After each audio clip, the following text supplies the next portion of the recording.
Hey guys, in today's video, I'm going to talk about all the mistakes I made on YouTube. So I'm going to talk about the dark side of YouTube. I'm going to talk about the depressing time, the time where I wanted to give up, the burnout time, all of that stuff. And I've only been on YouTube 6 months, but I have grown to 20,000 subscribers and I'm making about 10,000 a month in income. So I have grown relatively fast and I built a business very fast. And with that, with great growth comes great growing pains. And I am going to share those in this video today. Now that I have finally had some sleep and had time to reflect on those mistakes and that experience overall, I'm going to share it all with you here. And if that sounds good to you, stick around.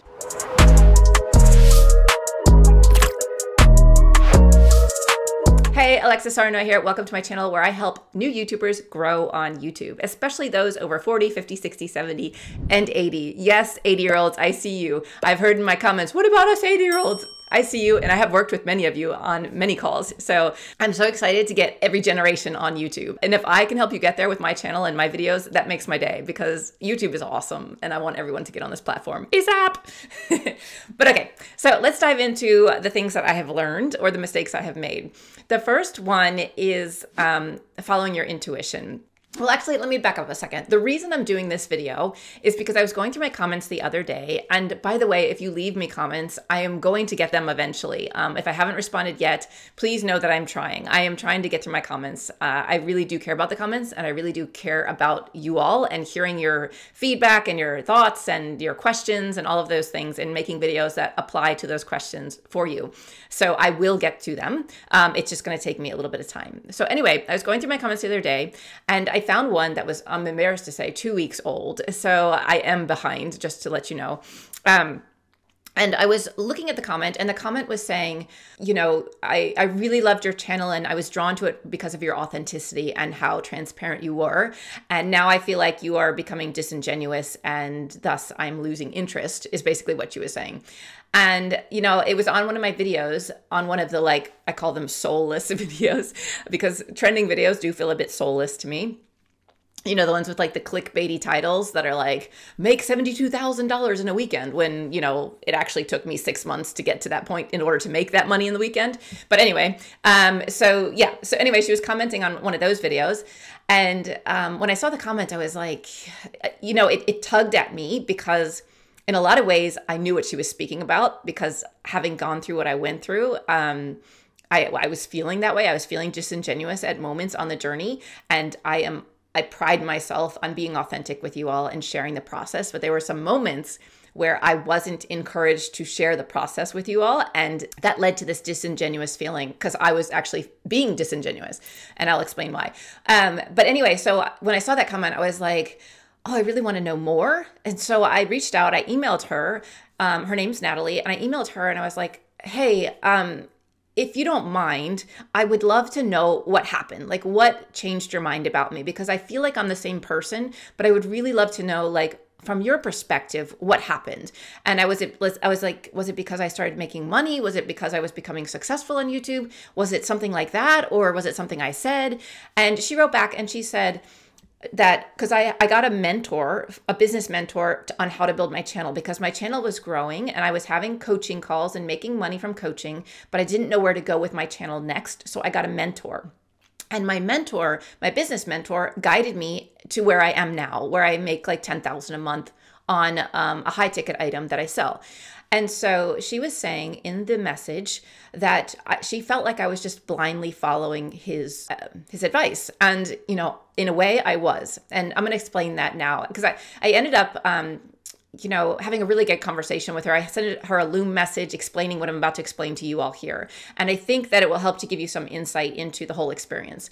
And I do admit that there were moments where I went against my own values and ethics. And I didn't at the moment realize that because it was all so new to me. I'm not giving myself an excuse, but I do want to explain so that if you go through this, maybe it will become more obvious to you so that you don't make the same mistakes. So when I was trying to grow my business, I have been an entrepreneur for over a decade, almost 2 decades. And I've never made more than like 40,000 a year, like just never have, but I don't mind because that's all I really need to survive. And the majority of the time I was an entrepreneur, I was also a mom at the same time. So, you know, my oldest is 12. So I've been a mother entrepreneur most of my journey as an entrepreneur. So I'm not good at making money. Nope. Or I haven't been up until this point.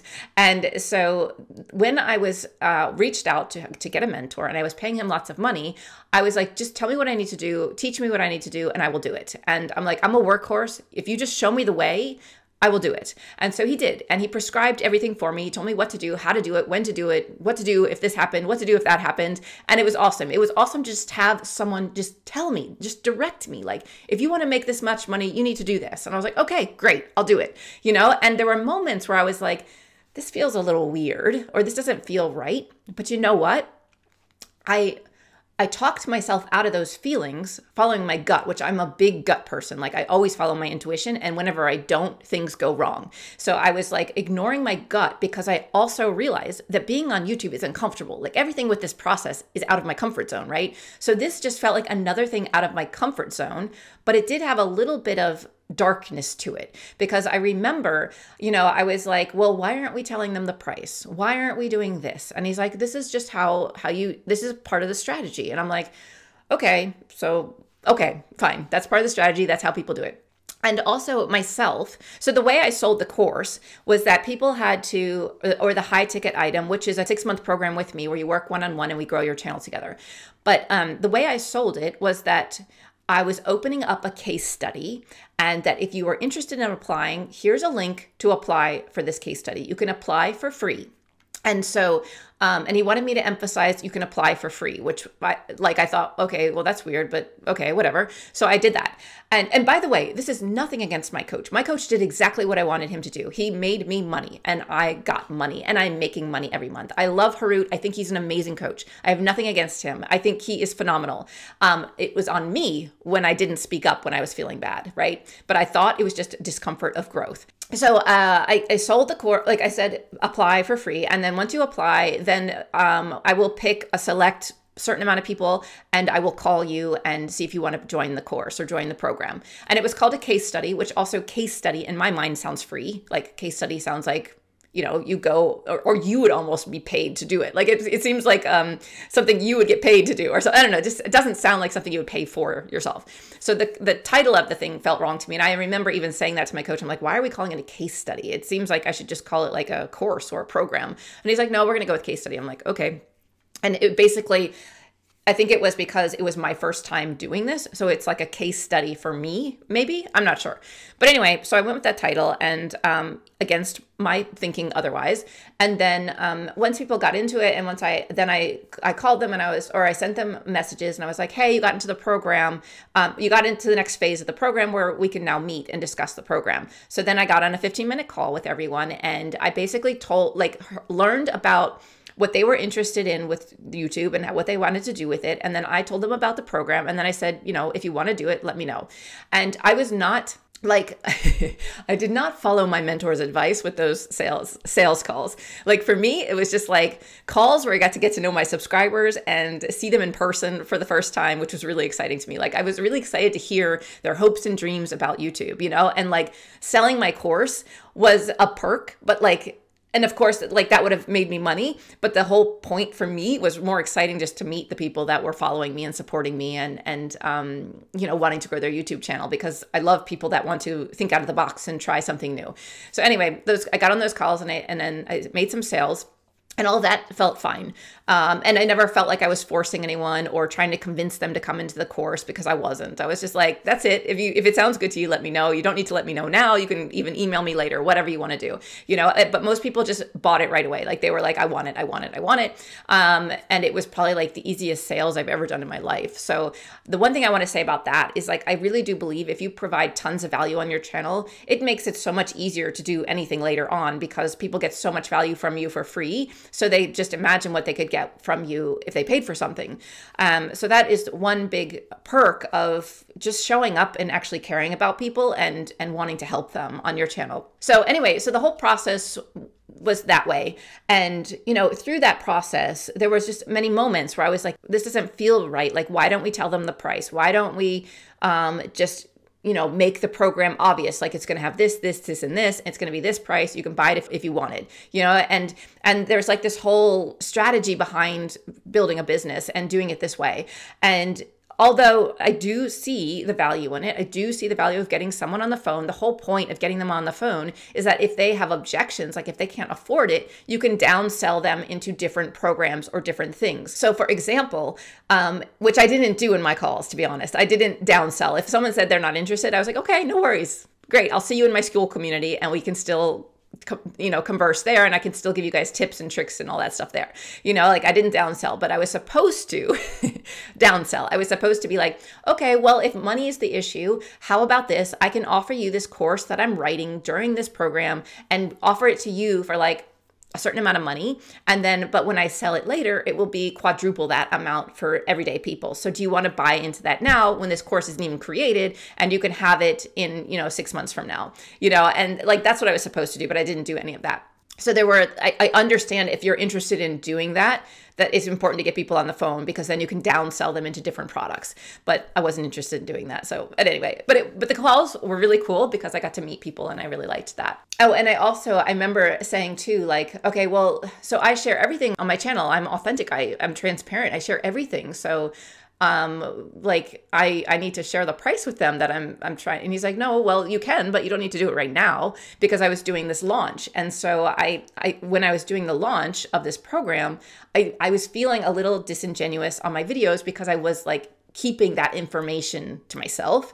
And you know, I get what people say, like, you don't have to share everything with your subscribers.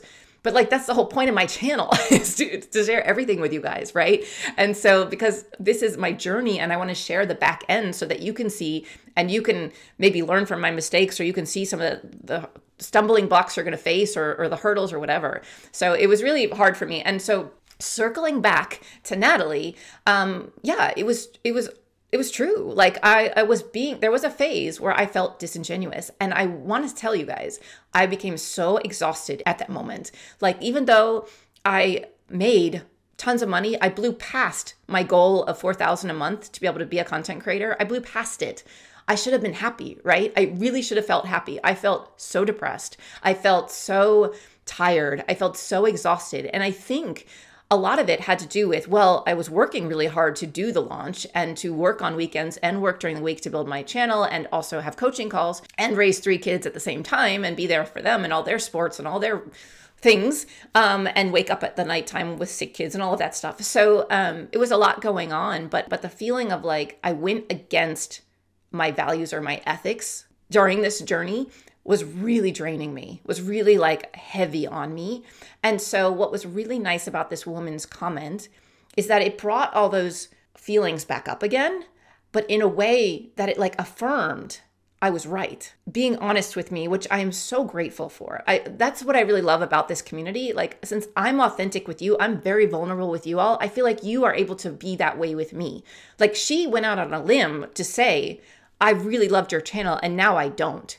You know, and I was so grateful for that, because then when I messaged her and I got to learn more information about why she was feeling that way, I had been feeling that way too. And so it affirmed that I was right. It affirmed I should have followed my gut. It affirmed for me that I knew I was doing wrong, but I was confused because it was discomfort. It was uncomfortable. And I was like, is this discomfort because I'm getting out of my comfort zone? Because I don't know how to build a business. I've never built my business successfully. Or is it because I'm actually going against my values and ethics?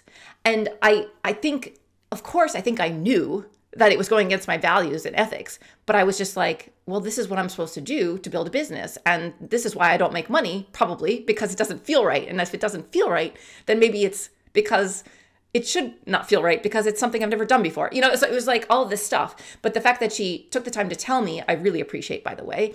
And it was a really beautiful conversation with her and those types of things. So my point is that by her expressing her doubts, it allowed me to kind of just realize my doubts were real. You know what I mean? And that I should pay attention to them.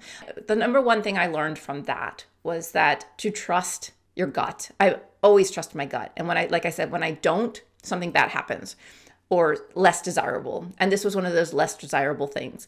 And so I want to remind myself and to remind you all that if you're ever doing something on this journey that doesn't quite feel right, to really face it, like really take the time to think, like, why does this not feel right? Is this valid, this feeling, or is this just me being scared? Because that is the distinction I needed to make. Was it just fear of discomfort, of growing out of my comfort zone, of going to something I've never done before? Or was it actually discomfort because I was going against my values or my ethics? And it was the latter. So I needed to take the time to actually address that. And now that I've been through that, now I can also push back with my mentor and be like, actually, I don't want to do that. That doesn't feel right to me. Whereas before I was like, just give me a checklist and I'll do it. Now I can be like, okay, now that I've learned this, I don't like doing things that way. I want to do things my own way. And I also feel like whenever you do something new, you almost have to learn the rules of the game first so that you can break them second. And, I've gotten the ick before on YouTube when I first started my YouTube channel. Everyone's like, copy what everyone's doing. Just copy what they're doing and do that.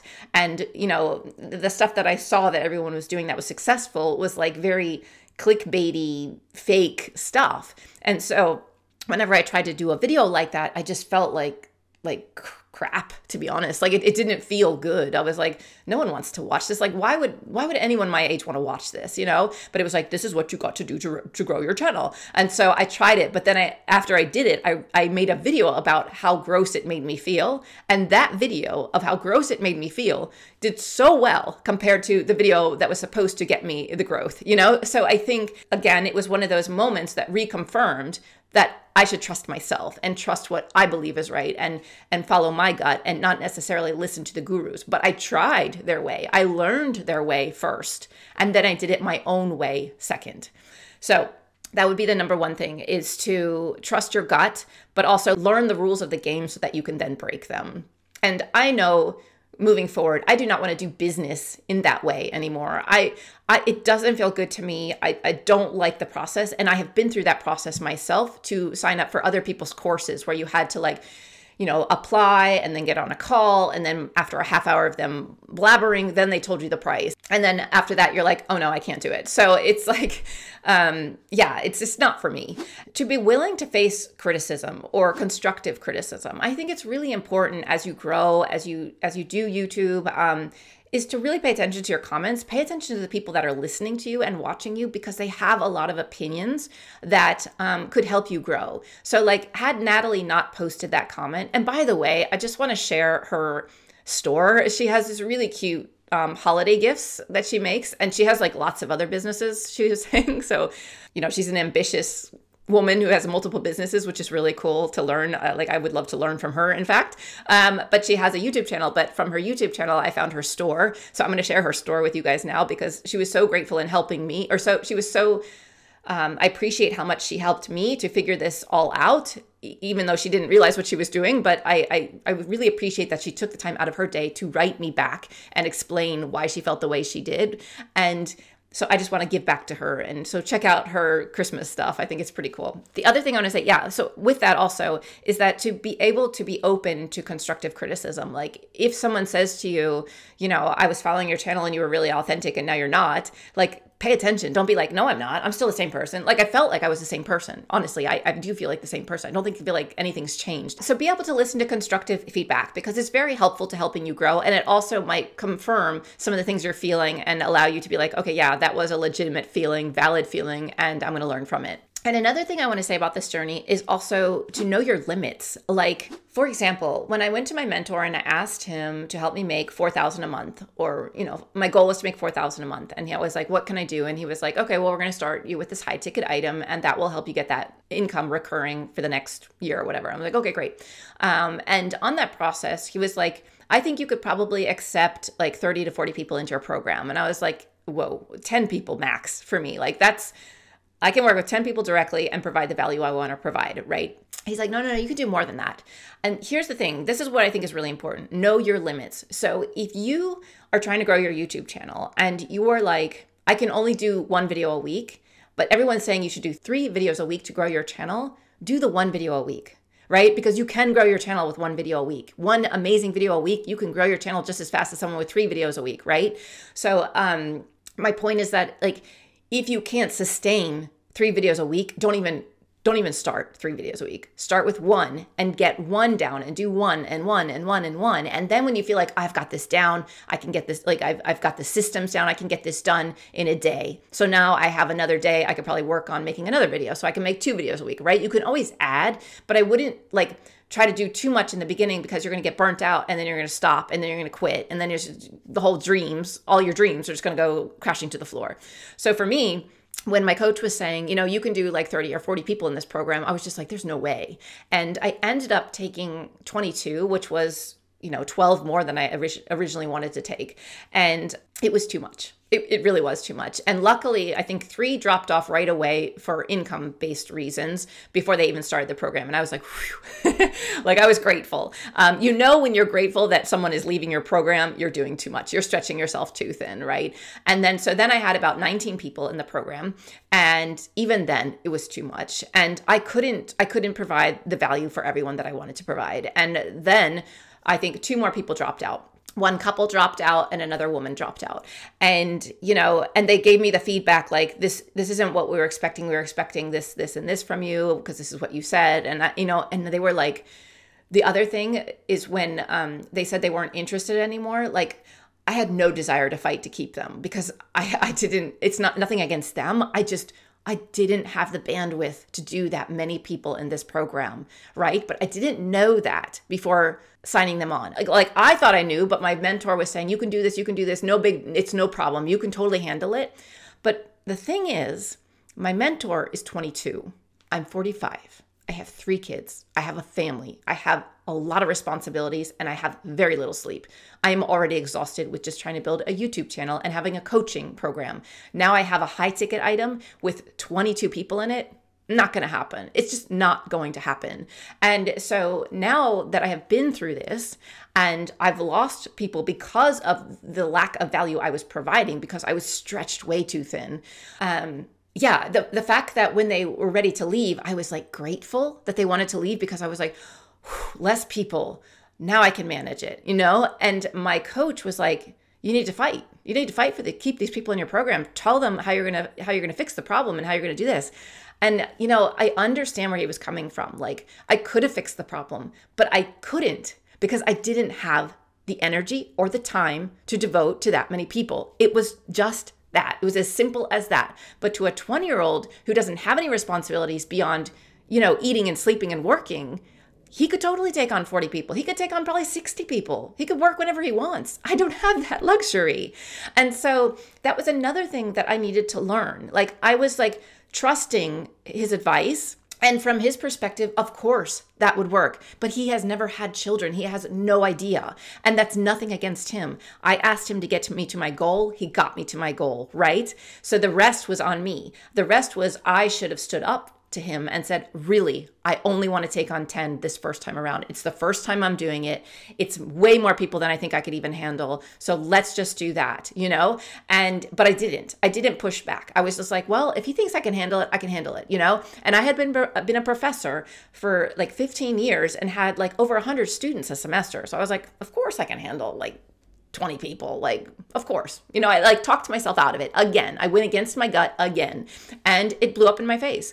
And luckily the people that got out like totally understood, you know, like they weren't like mad at me. They weren't like frustrated with me, but they were actually honestly like more concerned. Like, are you okay? Like, you're taking on so much. Like, do you think like you can handle this? Like, it was more like, you know, and I cherish these people. Like, you know, the conversations we left it was never like bitter or anything like that. It was just like, yeah, sorry, it didn't work out. And, you know, I think I took on too much than I could handle. So it was really a big learning experience for me. And, you know, people would be like talking to me like, you should never share this on YouTube. Like, share that you failed. Like, of course I should share that I failed. I'm sorry, people life is not perfect. I am not perfect. No one is perfect. And this is a journey we're all trying to strive for and go for. And like, there's going to be growing pains. There's going to be times when I follow people's advice, but that advice doesn't work for me. And that's how I learn, you know? And now the people that are in the program, I can give so much to them because I have less people. And it's exactly what I wanted in the beginning anyway, right? So again, follow your gut, listen to your tuition, know your limits. Know your limits is what the point I'm trying to make. Just know your limits so that you can create a sustainable business, that you don't get burnt out. Like after I made all those sales and was jumping right into the program after making those sales, and that's another thing I would do differently. If I have a launch, I am not going to launch that course until a month later after making those sales. I'm going to give myself a month to recover from a launch. A launch is a very difficult thing to do, especially with a family. It is exhausting, and it's something I'd never done before too. So I definitely should have given myself a month to prepare. But no, I was like, we're going to start next week. I'll make these sales. We'll start next week. No, bad idea. Definitely a bad idea. If you do a launch, give yourself buffer time before you start it. That is another big thing I learned. And the last thing I want to say, which is what I was starting to say, is that you should learn from your mistakes and not beat yourself up over them. Like, yes, I could have handled things differently. Yes, I could have spoken up to my coach. Yes, I could have done this, but I didn't know what I didn't know. You know, I had never gone through this, and everything was happening so fast, and the growth was so fast that of course there was going to be growing pains. And now I feel like I can finally breathe. Now I feel like I can take on more clients, right? But like, after the launch, it was just a whirlwind of all this stuff I had to learn. Like all of a sudden I had 20 people I needed to manage, and I needed to set up on my calendar, and I needed to meet with them. And, you know, I was in meetings right when it started, like 6 hours a day, back to back, meeting with each person, you know, and it was just like, my mind was like exploding, and I was forgetting things, and I was like a zombie. And some of my clients, the ones that actually ended up leaving, were like, I felt like you weren't even there. And I was like, in my head, I wasn't there. I was so like, I was just in survivor mode. It was just way too much to do. And, you know, like I said, I would do it differently now, but I didn't know that then. And I want to really share this with you all, because it's the only way we can grow is to go through it. Like, the only way I would be able to know not to do that is by doing wrong and now re-correcting and course correcting and going in the right direction. And now I feel like I'm in such a better place because I'm really enjoying my clients. I'm really providing value for them, and I'm not exhausted. And the whirlwind of all of this stuff happening has settled. So now I can focus. Now I can do my YouTube videos. I have an editor. He's handling all of that. So I have more time to just focus on my clients. And that's what I really like. And that's another thing. Getting an editor was such a great thing, but it was also another learning curve for me, because when I did my videos, I do them the day of, like Monday, Tuesday, Wednesday, I do my videos. I recorded them on Monday, and then I posted them to Monday, Tuesday, Wednesday, right? And I had that under control, you know, but then when I handed it off to him, I still was making my videos on the last minute. So I was requiring him to work last minute, and it like kind of blew up in my face. I mean, we got videos out. We got them out. But I felt like when I was also recording my videos, I knew I was giving them directly to my editor. So it was really hard for me to record all of a sudden. I had like camera fright or something. Like I felt like I had to be perfect because someone else was going to see my videos, the raw footage, before it was actually edited. So then I had to go over this whole new learning curve of like actually handing my videos off to him unedited. And in the first couple of videos I sent him, I actually edited out everything and then sent it to him. And he's like, don't edit your videos. That's why you hired an editor.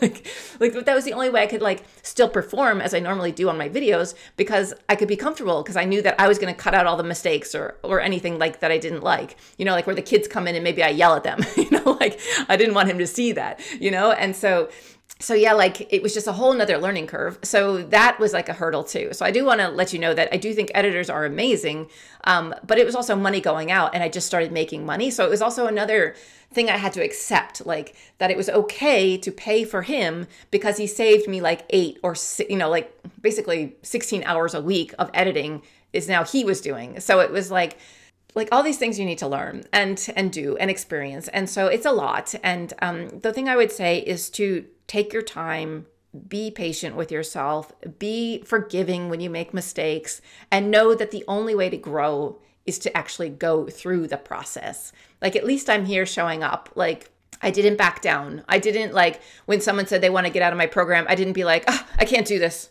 I suck. I failed. Like everyone hates me. I wasn't dramatic. I was just like, this is the truth. I can't handle this many people. I'm actually grateful that I have less people now, you know? And it's like, yeah. So it all works out in the end. It really does all work out in the end, but there are some pains and some hurdles you will need to go through in the process. So I just wanted to make a video about that and also say that I'm very grateful to people that are in my community and, you know, following me on YouTube, and that they are honest with me too. Like I really appreciate that. And it really helps me to be able to stand on my 2 feet and be like, yeah, that was horrible. That was a bad experience. And I'm not going to do it that way next time, you know, but now I know better. So I'm going to do better. So hopefully this was helpful. Let me know in the comments what you think, or if there's anything else you want to know about the process that I did. If you want to know more about the actual program that I offered and how I offered it, you can click on, I'll put in a link in the description below. It's an interview my coach did with me about the sales I made in the weekend and everything like that. And he's really good at actually explaining the whole process that I don't explain that well. So, because he's obviously been teaching this to people many times over. If you want to watch that video, it'll be linked down below. So those are my biggest takeaways from this experience. And I look forward to learning from you all too. And let's continue to grow together in an authentic, transparent way and do the best we can. That's all we can do. That's all we can ask of ourselves, to do the best we can. Thanks so much for watching. Bye.